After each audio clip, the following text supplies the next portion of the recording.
You know, the interesting thing about a lot of project cars, and when you take a look at the age of some of them, and in the case of this particular 1967 Mercury Cougar, it's actually been in project stage for 27 years. And hopefully it'll be finished this year. Well, and of course the man behind it is Alan Holm, and you've got this 1967 Mercury Cougar here, the first year for Mercury Cougar, based of course on the Mustang architecture. But this started out as a project for your son. That's right. For his graduation from high school, and we went from there, but it wasn't ready for his high school graduation. So then we figured it might be ready for his university graduation. It never made it. Well, you know what's really speaking to me here is a lot of things that, in a way, the car is really a time capsule. When you start taking a look at the wheels on the car, I can't remember the last time I seen Caltech aluminum wheels. You start looking under the hood and you start seeing hot rod stuff that pretty much was the standard things you'd be using 25 odd years ago. But you know, for me, when it comes to identifying it as a car that's definitely a Manitoba car, seeing that vintage Shields upholstery sticker in the window from John Shields out in Ladywood, Manitoba. Yep. Now, the thing that, of course, we also see here is the sequential taillights, and those were a big part of the Mercury Cougar. Very fancy. Now, I understand that they're not the easiest things to fix. No. So tell us a little bit about some of the challenges. Well, I'm going to close this door for... Got the battery on. We need the battery. We've got to start this up. Got to start it up. But yeah,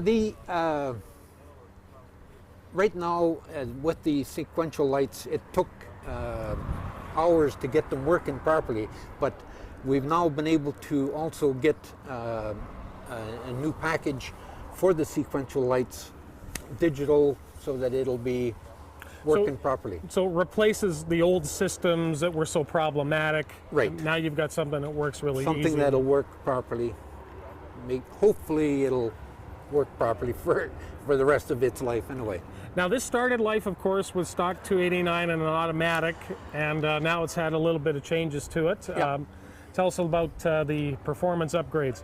Well, I probably wouldn't be able to tell you too much about the performance upgrades. It was mostly my son's ideas, but it does definitely have the electric fuel pump. It's got a hotter cam. He also put twin, the chains to drive the cam, there's double chains on there now, right?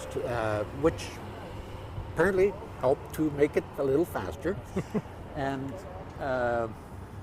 other than that, I don't really know what he did as far as the engine is concerned, but he did change the transmission from the automatic to the 4-speed stick shift on the floor and a posi-traction rear end.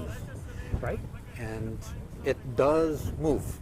Well, it does move. It definitely looks like it's got the stance to do it. Yeah. Now, but of course, after about 40 miles, is that about as much as it's driven in the last 27 years? I think that's about probably all that it has been, and that is mostly because my son couldn't make it to his graduation.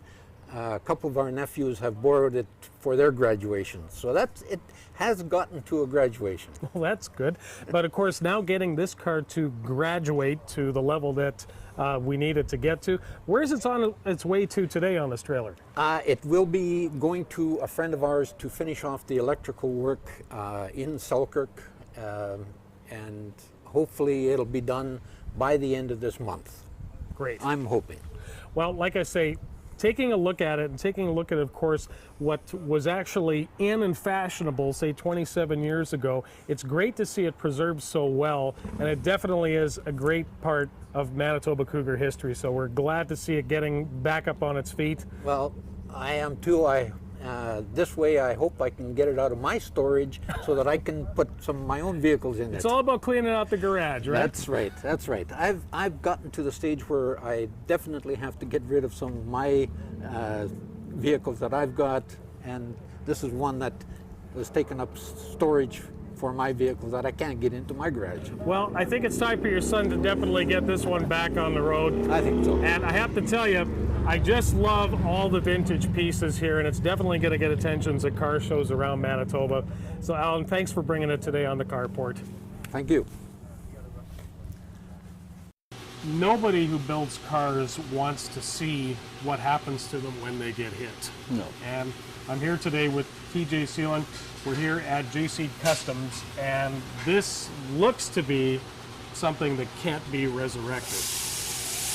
And it's unfortunate that a beautiful 32 Ford has to go through something like this. But the main reason we're talking about this particular one today is to point out why it's so important to make sure that certain aspects of the build are followed. Yeah. So TJ, you've gone through this car front to back, and you've noticed a couple of things on this build that have really got your attention, and not in a good way. No. Well, in the safety aspect, he's lucky that when the firewall popped out of the car, he's lucky the motor didn't come through and really seriously hurt him. So stuff like that, it's got to be built safe. It's nice to have a nice car and big power, but you got to think of the consequences afterwards if you get T-boned or a front-end collision. Well, and this one looks as though it had a little bit of a secondary impact, obviously the front as well as on the side here. Yeah. Also, the thing to note too, of course, is that when you're going to these types of vehicles, the glass that is normally used is going to be a little different than the typical safety glass. Most glass cut for a chopped vehicle is going to be of the laminated style, and of course in newer vehicles everything's gone to tempered. Yep. So that's something to consider. Now this one has also had a chop done to it. Yep. And the one thing we've noticed is that there's actually been some compromising of where the vehicle top was chopped. So do you think that's basically because of a bad chop that we're dealing with this? You know what? I didn't build the car, so I couldn't really tell you what. In your professional opinion. Yeah, that should have stayed together. It should have stayed together. So there needs to be, especially on chopping the vehicle top, quite a bit of reinforcement put in. You've got to actually make it stronger than factory. Yep. So that you don't have issues like that come back at you. Yep. Now, the other thing is too, is like we see the frame rails on this. This appears to be aftermarket frame set up on here. So the one good thing that I did notice is that the motor mounts actually appear to have, hung on for the most part. Somewhat held, yep. So that's definitely good. So it's going to need some serious frame pulling, but I guess I have to ask the question, with this much damage, does it make sense to do anything with this frame, or is it really time to think about putting another frame underneath it? We're going to put a new frame underneath here. So this one is garbage. It's not worth messing with, compromising. Doesn't matter how much you pull it, it's bent pretty hard. So, and cost value, you're better off to order another one. So. Well, and the other thing too that we noticed is that this car had predominantly front fiberglass on it for the fenders. So of course that can be had again if you want to go and get for a 32 Ford. Yeah, this one we're gonna put it back. We're gonna go all steel fenders, steel running boards. We're gonna go full independent suspension, front and back, Ford 9-inch. We're gonna try and save this motor. Transmission snapped in half on impact, so new tranny. And then, yeah, we're gonna gut the body down, straighten out what we can. Well, considering Re-weld, because we don't know what's underneath. You don't know what's underneath carpet, you don't know what's underneath paint. So basically you've got to strip this thing right down to metal, and of course by doing so you're going to find out how well it was done in the first place. Yep, yeah. But the thing is too, that remember, is that we are dealing with a steel 32 body. Yes. So that in of itself is something that you Rare. simply don't want to get rid of. Exactly. Stuff like this is hard to come by. You pull one out of a bush, you're starting from scratch. Right. So. And also quite a bit of fabrication, not to mention the fact that there was so many things about those old bodies and the way that they were constructed. may seem like a good idea at the time, but you pull it out and it pretty much comes apart in your hands. Yep. So something like this, you know, as we say on the carports, is it junk? Is it jewel? I think it definitely has the potential to be a jewel again. Yes, definitely. And with the fabrication that I've seen you guys doing here at JC Customs, I don't think it's going to be a problem. Nope. Just a little bit of time. A little bit of time. A little bit of time. And a lot of patience. Yep. Well, thanks for showing this one to us, Steve. No problem.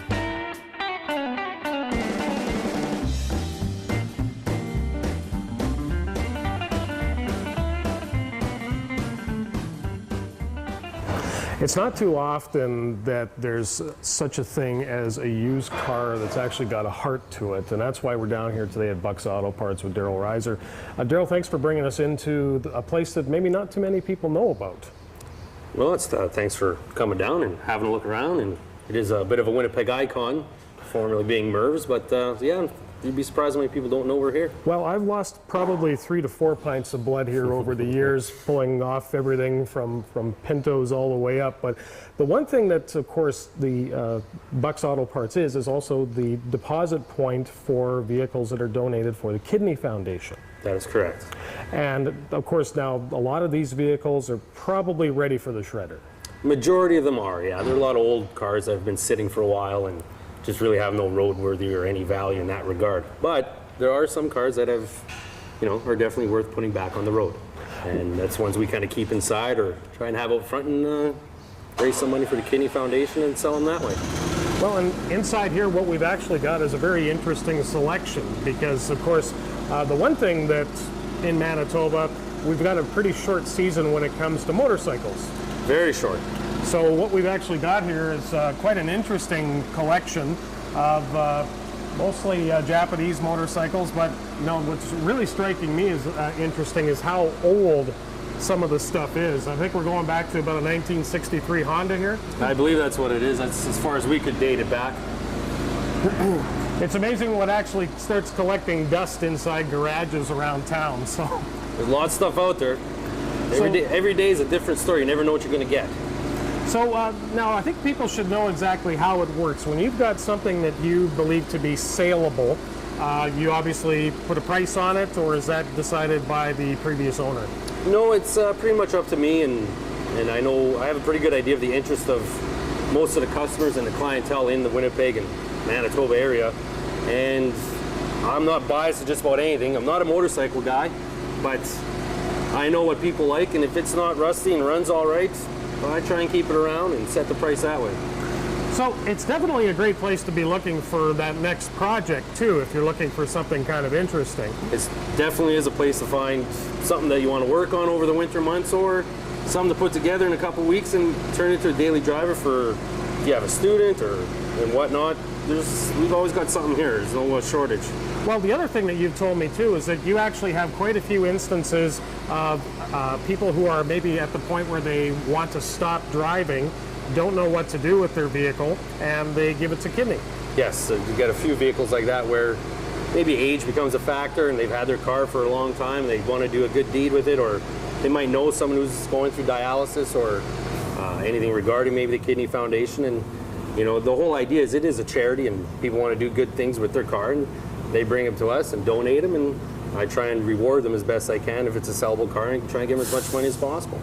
Well, the other thing I found too is that you also get a selection of vehicles that are in project stage. So something that maybe somebody either doesn't have the time for, simply got fed up with, and donates it. So what they actually receive, just so everyone knows, is a tax receipt. That's right. You get a tax receipt for basically anything that comes down to us. You get a $125 tax receipt as of today being March or May 11th.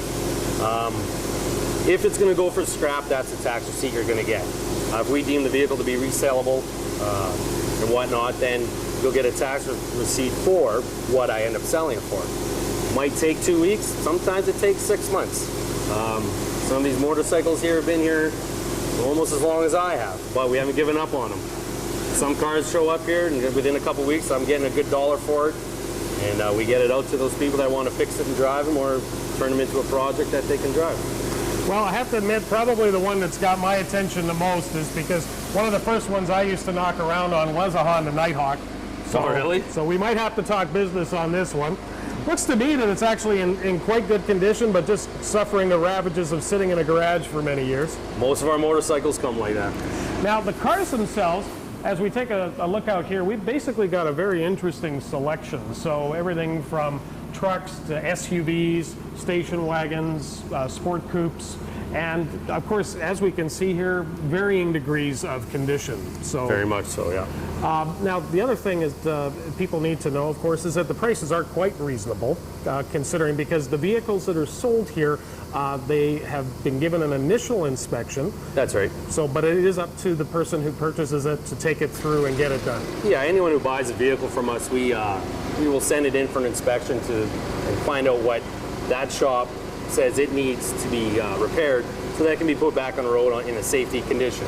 I definitely don't want to tell someone that, you know, give me X amount of dollars for a car, it's a good car, here you go, out the door he gets, and find out the frame or something's rotten on it. So I do our part, or my part, to let whoever comes down here, you know, listen, you just have to give me a week sometimes or two to find out what it needs, because if I'm going to sell you something and you come back to me 2 days later because it's no good, well, that's just not good business. So True enough. We definitely do that for just about everyone that comes through here, and at least that way they know what they're up against. Well, and as you say, something that's definitely going to be usable and be a form of reliable transportation. But now some of the weird oddball pieces you've got here, and I think we'll start off with an interesting trailer that you have. And it's my understanding you've got about a early 1960s pop-up trailer here. Yeah, it's I believe it's all wood trailer. It came in, it's been here for a little while now, and really didn't look like much. It was all complete, tied down nice, so I took some time and took the tarp off and opened the door and went to open it up somehow, there's no instructions, and it creaked a little bit, and as I looked inside with the flashlight, every cushion and tool and part that goes with this trailer was still in its plastic. And the tires are still holding air, and it's been here for, well, a little while. And it's an amazing piece, actually, if you want to go in a time sense. So a little bit of a time capsule here for how we used that's the word I was looking for, a time capsule indeed. How we used to camp. But you know what?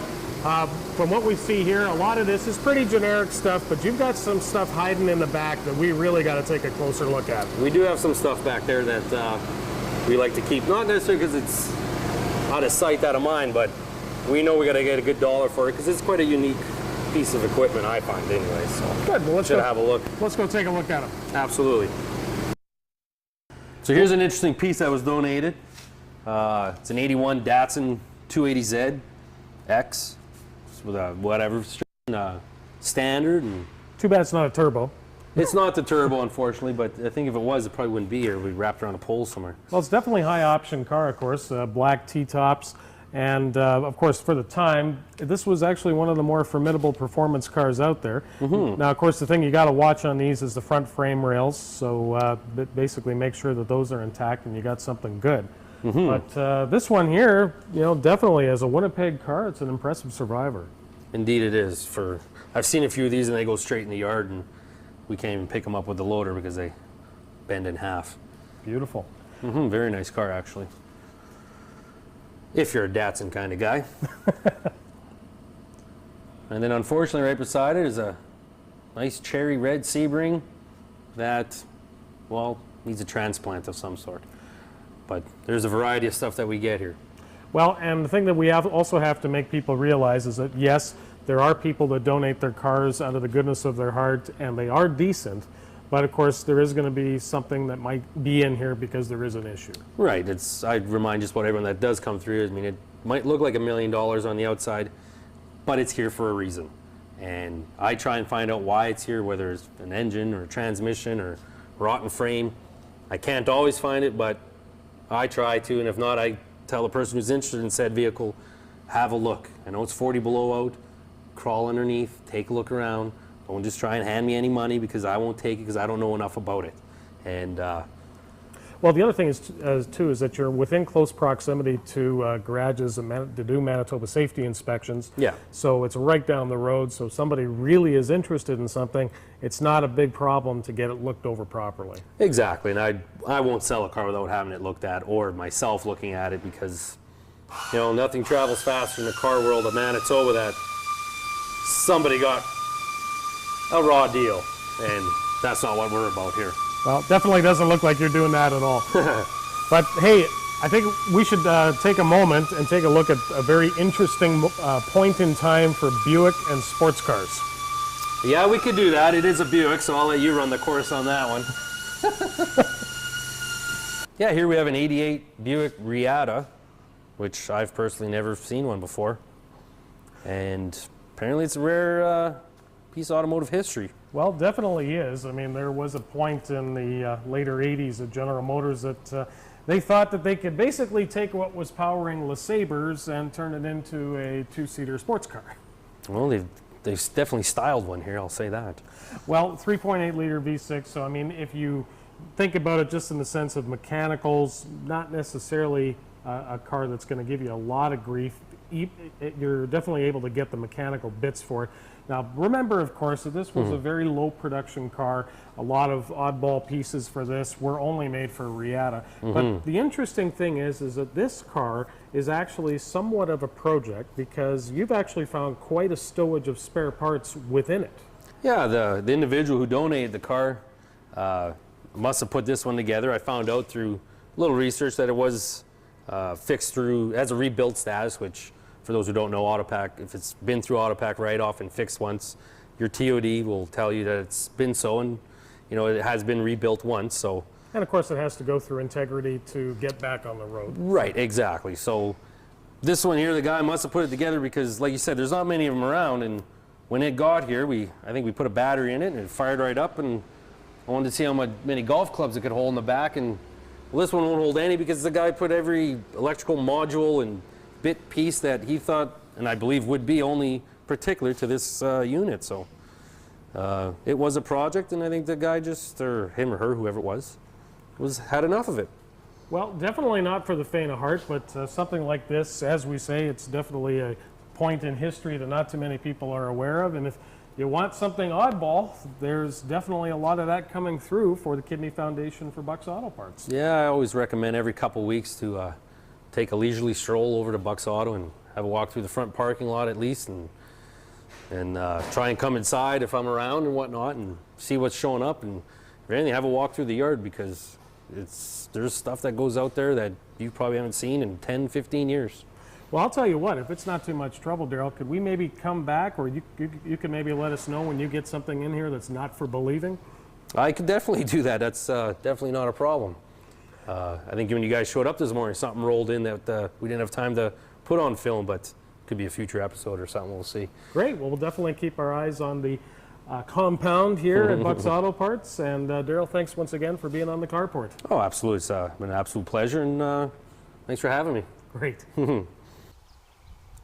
Sweet, smooth, and sassy. That was the tagline for the 1957 Chevrolets. And with us today is Art Lavoie on the carport. Thanks for joining us today. Thank you. And what we have here is a very beautiful example of the top of the line for 1957, the Bel Air. And let's get into a little bit about the this particular one, because I understand it's got a little bit more high performance than most people would have expected for the time. Yeah, I've done a little to the engine. It's got a 700 R4 polycarb and an Edelbrock intake. It's got an HEI distributor in it. And I've just done a few of the little things to it. Well, and of course, those are things that, certainly give it that drivability factor, which, mileage, ease of starting. But of course, this particular car, it is a V8 factory car, and it is a 283, but also, as I understand it, was a 283 power pack, I believe, at the time. Yeah. And also, this had originally a hydromatic transmission, which was quite rare in 1957. Yeah, I didn't know it was in there, actually, until I started reworking the car. A friend of mine who was familiar with it told me about the transmission. I wasn't familiar with it. Yeah, no, it was definitely a low option item, Yeah. and but of course something that definitely gave it that little bit of extra get up and go. Yeah. But this particular one here, now I think the key thing to point out to our viewers is that the 57 Bel Air, of course, was the one that had the abundance of chrome on it. Yeah. The hash marks on the front fenders, of course, were in gold, and this of course is a V8 car, so it has the proper V's on it to denote that. Yeah. But tell us a little bit about when you acquired it. I've owned it for about 27 years.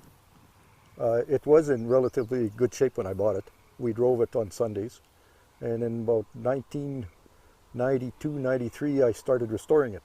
Mm-hmm. And I've had it back on the road for about 4 seasons now. So when it comes to 57 Chevys, and if somebody's thinking about getting one, especially if they're looking at one for restoration, what are some of the problem spots you really got to keep an eye on? Well, you have to watch your floors, but parts availability is very good.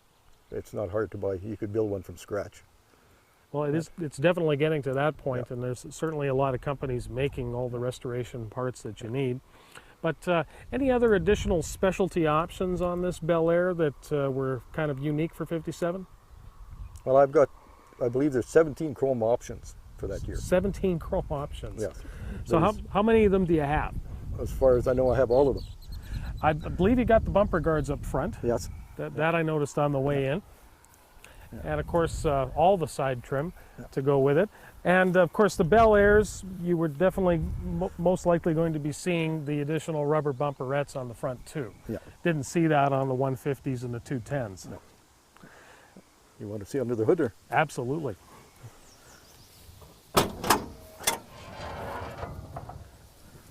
Well, there it is, a small block in all its glory. And of course, you've got the old school valve covers, which were definitely specific to 1957. I stayed with the original heads, but I had the larger valves, the 350 valves, put into it. Yeah. I have Marauder headers on it. Yeah, block hugger headers, make it breathe a little bit better. Yeah. And the other thing I've noticed too is that you've also converted the electrical away from the old generator. Yes, yes. And I put a high performance starter on it. So that definitely is going to give it, as we say, it's all about drivability. Yeah. And also, by the way, very highly detailed engine compartment, very nicely done. Thank you.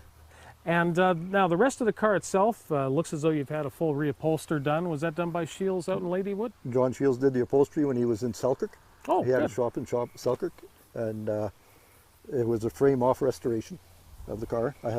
I used to own a big shop here, and I had the car in pieces all over the shop. Well, and of course the thing that really sets off the Bel Air is the anodized trim here that goes down the sides. And now, of course, it was specific to the Bel Air. The 210s had the painted insert. Yeah. And this one also has the additional fender skirts, which really finish the car off. Have all the handle trims.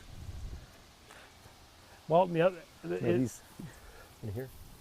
that's right. You've got the door handle trim pieces here. Yeah. And, you know, I just have to take a look inside and just give our viewers a quick peek. Now, of course, it does have the factory clock inside, but, you know, the interesting thing is when you take a look at the additional finishing that was done to the Bel Air interior, there's big differences between the lower models and the Bel Air. You take a look at even the bottom seat finishing on them. Yeah. It really was very nicely done. And it looks to me like you've even got the rep reduction floor mats in there too, which were a popular accessory item at the time. And I'm still waiting for a radio that I like. You're still waiting for a radio you like. I have the original, but I'm going to put in a updated one. Well, and of course, a lot of the new systems that are out there will actually allow you to run everything from Satellite or CD to MP3 and Yeah. satellite in between. Yeah. But this one is an extremely stunning example, and of course it's always great to see people going after the 4-doors because you know so many people kind of have 2-door on the brain, but let's face it, this is what the majority of families had back at the time. Yeah. So any additional plans other than that radio? Drive it. Just drive it. That's why I built it.